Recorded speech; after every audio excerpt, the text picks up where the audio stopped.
In this tutorial, we're looking at 2023 Paper 1 Question 10. In the first part of this question, we're introduced to a triangle that has a base of 2 units and a perpendicular height of 8 units. And then a pattern emerges. In the first pattern, they draw one rectangle around the triangle. In the second pattern, we draw 2 rectangles of equal height around the triangle. The third one, we draw 3 triangles of equal height around the triangle, and then the first marks are going for drawing the fourth set of rectangles in this pattern. Obviously, if it's 8 squares high, then if it's 8 units high, then each of your rectangles should be 2 units high.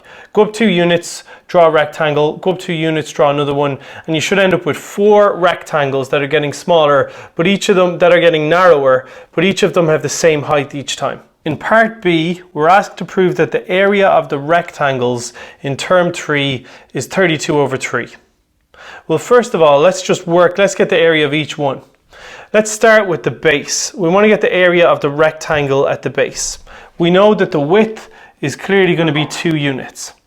And then I want you to notice we have 3 rectangles, and the 3 rectangles must add up to a perpendicular height of 8.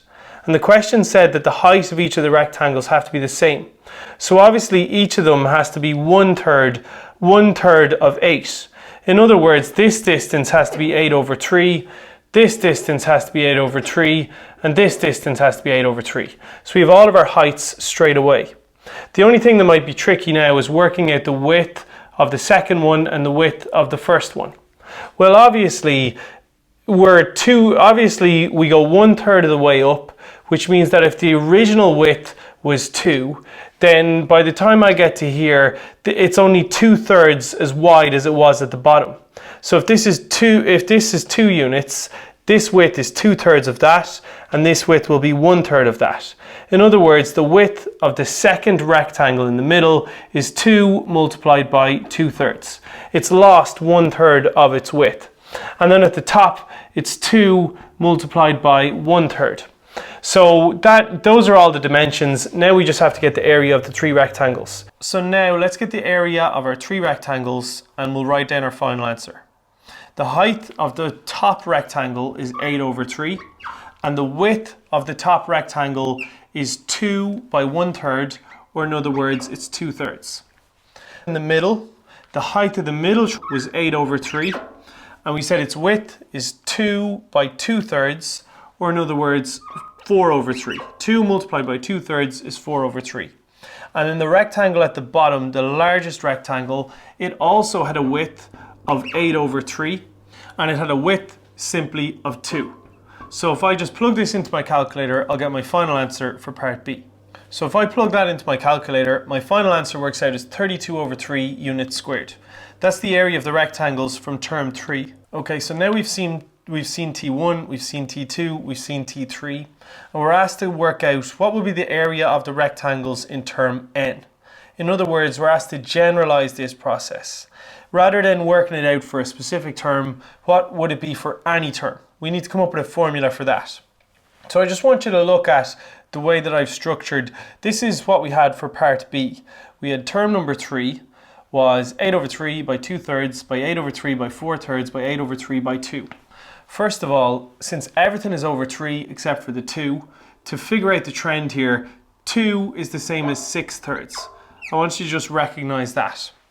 And now I want you to recognize, right, this is how we got the area of the first one, the top rectangle. This was the area of the middle rectangle. This was the area of the bottom rectangle. They all have something in common. They all have an 8 over 3. So I could write term 3 in a different format. I could factorize out 8 over 3. And if I factorize out 8 over 3, I could then write it as 2/3 plus 4/3 plus 6/3.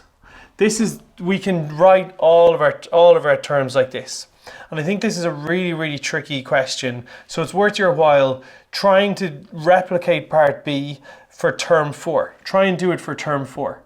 If you do it for term 4, you'll see a similar trend here. In term 4, we would be taking the same rectangle, or the same triangle, and dividing it into 4 rectangles. So the height of each rectangle would be a quarter of 8. It wouldn't be 1/3 of 8. Last time it was 8 divided by 3. This time it would be 8 divided by 4.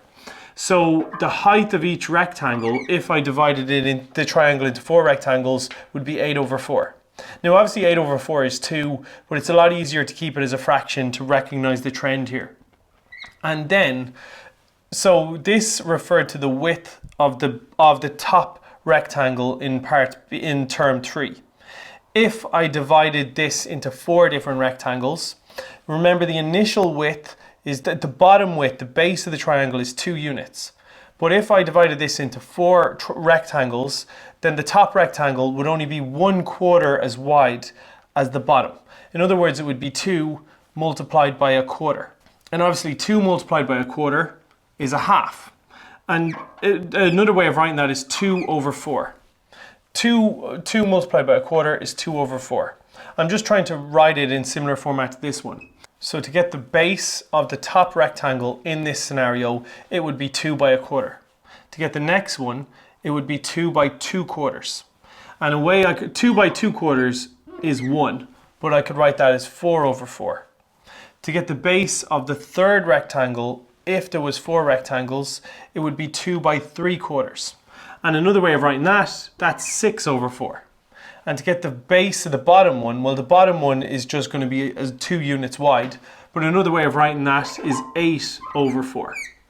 I suppose we can look at one more just to visualize it. And again, I think this is a really tricky question, so there's no harm in you writing this one out as well. Take your initial triangle that's 8 units high and 2 units wide, divided into 5 rectangles. This time there's 5 of them, so the height of each rectangle is 1/5 of the total height. In other words, it's 8 over 5. And this time I'm dividing it into 5 rectangles rather than 4 rectangles, so I'm going to have 5 terms here. The smallest rectangle at the top would only be 1/5 as wide as the base, so it would be 2 multiplied by 1/5, which is 2 over 5.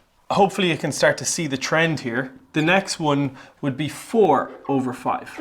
The next one would be 6 over 5, 8 over 5, and 10 over 5. So you can see the trend here. I could keep going now, T6, T7, T8, T9, and so on. But the question is to work it out for Tn. So now we need to generalize it. So the reason I'm writing out multiple ones is so that you can recognize where n comes in. For T3, all the denominators are 3's. For T4, all the denominators are 4's. For T5, all the denominators are 5's. So obviously for Tn, all the denominators are n's. It would be, the height of each rectangle would be 8 over n. And the width of the most narrow rectangle at the top would be 2 over n. The width of the next one would be 4 over n. The width of the next one would be 6 over n. The point is here that you don't know how many terms there are. Maybe n is 50. You know, I don't know how many terms there are, so we just do ... in the middle, kind of like we do in our series questions in induction. Now the last one is 6 over 3 or 8 over 4 or 10 over 2. The point is 6 over 3 is 2, 8 over 4 is 2, 10 over 5 is 2. It's always that the top of the fraction is twice as big as the bottom of the fraction. So you should notice that the last one is always 2n over n. The bottom of every fraction is always n, and if this fraction has to have a value of 2, the top has to be twice as big. So that is how we would generalize it. And now we just have to get our answer in the right format. This is an answer of a sort, but it's not in the right form, so now we just need to manipulate it. Okay, so now the next thing I'd say, try and identify something else that's common to everything in this bracket. And clearly the thing that's common is they're all over n. So I can factorize even more out. So the next thing I would do is, obviously I'll leave the 8 over n as it is. I can factorize out, well, I can take out a 2 out of the first term, second term, third term, every term. I can factorize out 1 over n. If you factorize out 1 over n, if you take out 1 over n from the first term, you're left with 2 plus 4 plus 6 plus 8 plus 10 plus 12 plus 14 plus whatever amount of terms there are in the middle. If you factorize out 1 over n out of this, you're left with 2n. And that's handy enough now, because 8 over n by 1 over n, well, you multiply top by top and bottom by bottom, and that simply becomes 8 over n squared. So I have 8 over n squared multiplied by 2 plus 4 plus 6 plus a whole bunch of terms. So now that we've got it down to here, we have to figure out what's the next thing I should simplify. So now I'd like you to recognize that this is an arithmetic series. This is 2 plus 4 plus 6 plus all the even numbers. Basically, it's the sum of the even numbers the whole way up to 2 times n. There's a formula in our maths tables that allows us to simplify this. This is an arithmetic series where the first term is 2 and the common difference is 2. So we're going to go to our maths tables and the sequences and series page, and we're going to sub into the SN formula to simplify what's in the brackets here. So the next few steps are relatively straightforward. Looking at what's in the brackets, we have an arithmetic pattern. A is 2, D is 2. If you go to your maths tables and the sequences and series page, this formula allows me to tell what the sum of the first n terms of an arithmetic pattern are. And that's what we have here. You know, if n is 20, this refers to the sum of the first 20 even numbers. Or if n is 50, it refers to the sum of the first 50 even numbers. So if it's just Sn, we sub into this formula, that'll tell me what all of these are going to add up to. So instead of an A, you sub in a 2. Instead of a D, you sub in a 2. And in the brackets, it works out simple enough. You get 2n plus 2. So my second last line here, I have n over 2 times 2n plus 2. But I want you to remember that if you've n over 2 times that, you might as well have the 2 over the whole thing. You know, another way of writing that is like this, where everything is over the 2. It's not just the n that's divided by 2, it's everything is over 2. So then you can divide 2 into 2n, it gives you 1n, and 2 into 2 gives you 1. So Sn, the bit in the brackets, simplified fully, is n times n plus 1. And now I want to show you, now we can basically write down our final answer. So I've worked out, eventually, after a lot of work, we've worked out that Tn is equal to this. And the last step now is, the 8 over n squared remains, but instead of this bracket, I can sub in n times n plus 1. So I've basically now, the way I'd like you to think of this is that the whole thing is over n squared. It's not just 8 divided by n squared, the n squared is on the bottom. And the reason I'm saying that is because one of the n's on the bottom will cancel with this n on the top. And my final answer, finally, is 8 over n times n plus 1. So the n plus 1 is still there, and I have 8 over n. So that's the general formula for coming up with the area of the rectangles in this pattern. In other words, if I wanted to work out what will the area be after I've done this, after I have 50 rectangles in this triangle, just sub in n equals 50 and it'll give you the answer straight away. Okay, in part D here, we're introduced to a different sequence. And in this sequence, once again, we're taking groups of rectangles. And the formula to work out the area of the groups of rectangles is an equals a times n minus 1 over n. So presumably it's kind of a similar method to what we've used previously, but the point is it's a different pattern. So this is now the formula we're concerned with. And we want to work out the smallest value of n for which an adds up to something greater than 95% of the area of this triangle. So obviously the first thing we need to do is actually work out what is 95% of the area of this triangle. The easiest way to get the area of this triangle is the formula from our maths tables. It's a half the base by the perpendicular height. They've clearly given me the base is 2 and the perpendicular height is 8. So to get the area of this triangle, it's a half multiplied by 2 multiplied by 8. And a half by 2 is 1, so the area of the rectangle given in the question is actually 8 centimeters squared. And we want to work out when is an at least 95% of this value. So obviously the next step is work out what is 95% of 8. So 8 multiplied by 0.95, if you plug that into your calculator, you get 7.6. So 95% of the area of this triangle is 7.6 centimeters squared. And now I can actually start looking at this. We simply need to let our equation equal to 7.6. Now, I think it's easier not to introduce the inequality now. You can if you want, but I'm going to work out a value for n here, and that's the value for which it's equal to 95%. And I want to go up, I'll round up then to work out how would it be greater than 95%. So obviously here what I'll do is, to get rid of the fraction, multiply both sides by n, I get 7.6n, and if I multiply at the top of this, I get 8n minus 8. What we might do now is just move all the n's to one side. So you get 7.6n minus 8n equals minus 8. Or in other words, minus 0.4n equals minus 8. And if you divide both sides by minus 0.4, you get n is equal to 20. So the 20th term, the area of the rectangles is the same as 95% of the area of the original triangle. But I want it to be greater than that, so obviously I need to go further, so the answer is 21. In part E of this question, we're introduced to a pyramid, and the base of the pyramid is a square with length c. And the perpendicular height of the pyramid is labelled as h. And then we're given a second diagram of the same pyramid. And this time they've kind of drawn a square x units down from the top of the pyramid. It's an intimidating looking question, but for E part I is actually relatively straightforward.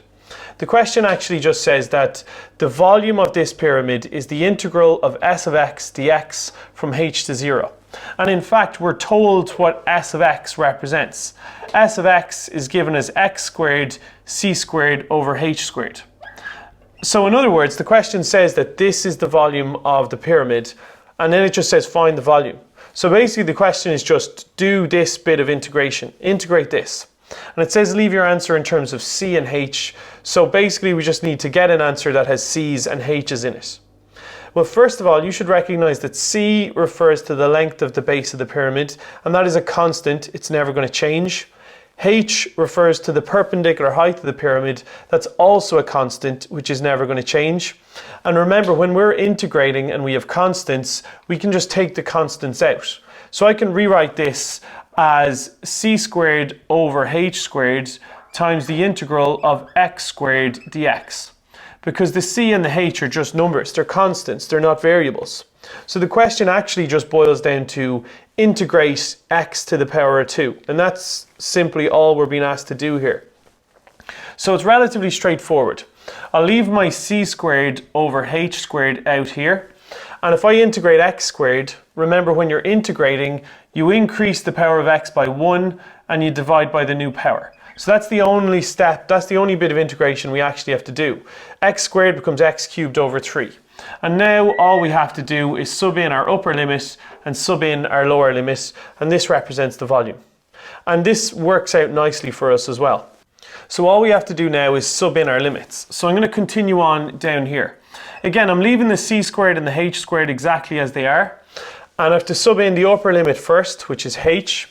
If I sub in the h, I get h cubed over 3. Then I have to put a minus between them and sub in the lower limit. The lower limit is 0, so it just becomes 0 cubed over 3. And now, like you can see, we're getting what we want here. We wanted to end up with just the volume in terms of c and h, and all we have here are c's and h's, so it's going to work out. First of all, obviously 0 cubed over 3 is just 0, so that's essentially just going to cancel out for us. And we're actually just left with c squared over h squared by h cubed over 3.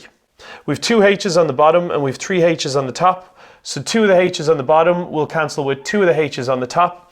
And we're simply left on the top with c squared times h. So we're left with basically 1 h on the top. And on the bottom, the only thing that's left is 3. So the answer to the first part of this question is that the volume of the pyramid is c squared h over 3. Okay, in the final part of this question, we're told that x starts to increase. In other words, the distance from the top of the pyramid to the square that's drawn in diagram B, it starts to increase. So that square is going down. And as the square increases, well, so does s of x. So x is increasing, and we know that s of x is also increasing. We're told that x is increasing at a rate of 3 units per second. Now, this is a rate problem question, and we've studied loads of these in differentiation 20.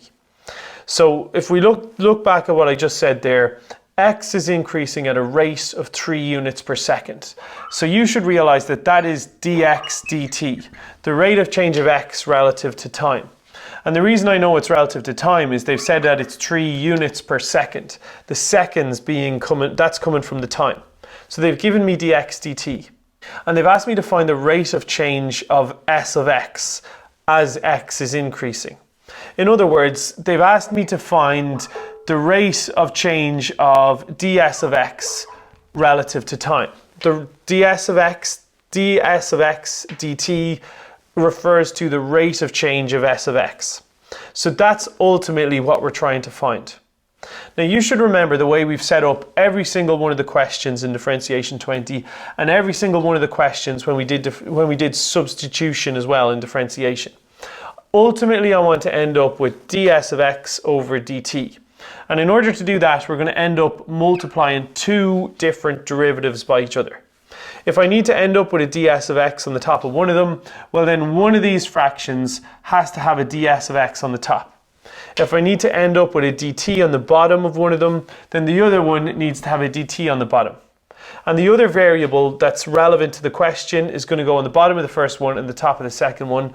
Obviously the other variable that's relevant is dx, because I know dx dt already is 3. So the only question mark now is, what is this? What is ds of x dx? And usually in these questions, like we're trying to get volume dv or volume relative to radius or something like that, and usually it requires going to your maths tables to looking for a formula. But in this case, in E part I, we were given the formula here. We have a formula that relates s of x to x. We know from the first part of this question that s of x is equal to x squared c squared over h squared. Now the way I'd like you to view this is that c and h are constant, so they're just numbers. So we could view it as if it's just a 5 or something. So the way you should actually view this is you've c squared over h squared by x squared. And what we need to do is differentiate this. If we know s of x is equal to this, if I differentiate it, it's going to give me ds of x relative to x. So it's going to tell me ds of x dx, which I can sub in here in a moment. So you should recognize c squared over h squared, they're just numbers. Let's pretend that's just a 5, and we just have to differentiate x squared. The derivative of x squared is simply 2x. So this would just become c squared over h squared times 2x. That is ds of x dx. And so now what we're going to do is we're just going to sub that into here, and then dx dt is 3, and that will tell us what ds of x dt is. So I'm going to just wipe that off and continue on here so that you can see it all in one go. So ds of x dx, we just worked it out. It's 2x times c squared over h squared, and dx dt is simply 3. If you multiply those, 3 by 2x, I get 6x c squared over h squared. And that is the rate of change of s of x as x is increasing. Now there's just one other thing that we have to, that I have ignored so far. We were asked for the rate of change when x is exactly halfway down the pyramid. Or in other words, when x is exactly half of h. So in this case, we can sub in for x. I know that when x is halfway down the pyramid, it has to be half of h. So they asked me to work this out at the particular moment that x is half of h. So all we need to do now to get our final answer is, instead of an x, we're going to sub in a half h. Or you could sub in h over 2 if you're more comfortable with that. But I think it's a little bit clearer if I just write it, instead of x, we just sub in a half h. So the final answer is 6 by a half h over c squared divided by h squared. And obviously now a good bit of this is going to simplify. 6 multiplied by a half is simply 3. There's a h squared on the bottom and there's a h on the top. So one of the h's on the bottom will cancel with the h on the top, which means that in terms of h's, I'm just left with a h on the bottom of the fraction. And on the top of the fraction, I also have a c squared.